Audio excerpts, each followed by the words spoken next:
안녕하세요. 스포츠 명가의 위닝 리더십의 김도균입니다. 올림픽을 시청하면서 선수들의 멋진 플레이를 보면 어떤 감탄사가 나오십니까? 와우, 멋져, 대단해, 이럴 수가 등등 느낌표가 붙는 말을 하면 할수록 우리 몸에는 엔돌핀과 기운이 넘쳐 흐릅니다. 금메달을 한 개 따기까지 호주는 약 60억 원, 그리고 대한민국은 40억 원의 이상의 비용이 들어간다고 합니다. 하지만 아직까지 수백억의 돈을 들여도 메달을 따지 못하는 국가들이 참 많이 있습니다. 이처럼 숫자화된 메달은 극명하게 의미와 가치를 전달하는 데 유용하지만 진정한 메달의 가치를 보여주기에는 한계가 있습니다. 체코의 마라토너 에밀 차토백은 런너는 가슴 가득 꿈을 안고 뛰어야 한다. 호주머니를 가득 채운 자는 진정한 런너가 아니다라고 하였습니다. 꿈을 가지고 뛰었지만 좌절할 수밖에 없었던, 그리고 그 좌절을 이기고 승리할 수밖에 없었던 금메달보다 값진 올림픽 정신을 실천한 트라이 메달 선수들에 대하여 이야기해 볼까 합니다.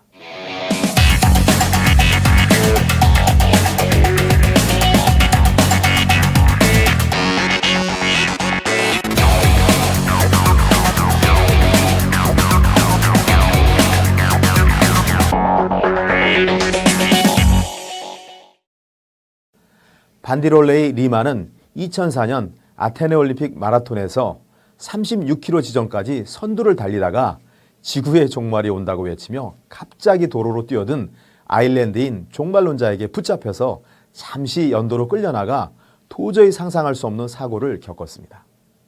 그런데 그는 다시 일어나서 끝까지 완주를 하였습니다. 1km 이상을 앞서 있었던 그는 사고 이후에 페이스와 리듬을 잃어 스테파노 발데니에 추월당하여 40km 지점에서 선두를 내주고 말았습니다.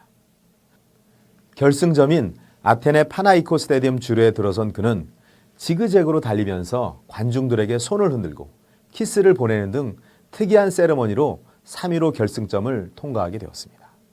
그는 완주한 후에 메달 색깔은 중요하지 않다. 나는 위대한 올림픽 정신을 실천했으며 나를 밀친 관중도 용서했다고 말해서 전 세계 사람들의 찬사를 받았습니다. 그는 현재 자국의 불우한 청소년들을 모아서 축구와 육상을 가르치는 리마 재단을 운영하며 사회공헌 활동을 활발히 하고 있습니다. 1988년 서울 올림픽 때 캐나다의 로렌스 르무는 요트 경기에 출전해 경기 도중에 강한 바람이 불어서 싱가포르 선수가 바다에 빠지고 말았습니다. 생명의 위험에 처해 있는 것을 보고 2위를 달리던 그는 레이스를 포기하고 바다에 뛰어들어서 동료 선수들을 구하고 다시 경기에 참가해 22위를 기록하였습니다.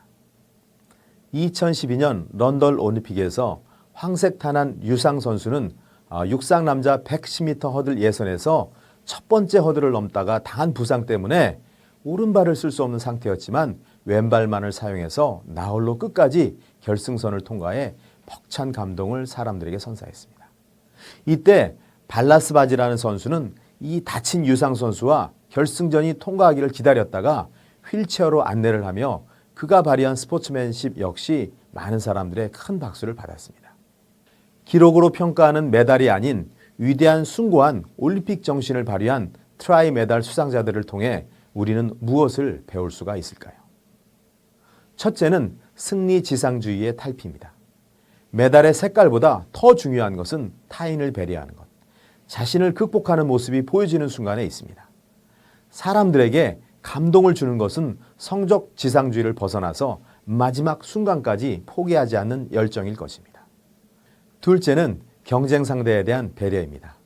로렌스 류무처럼 자신의 목적을 포기한 채 경쟁자를 배려한다는 것은 기업의 목적인 매출 신장보다 경쟁자의 안녕과 가치를 위해 배려한다는 것입니다. 20세기 최고의 육상 선수로 선정된 칼 루이스는 인간은 경쟁 상대가 있을 때 상승 에너지가 솟구친다. 만약에 경쟁 상대가 없다면 기록은 퇴화될지도 모른다라고 하였습니다.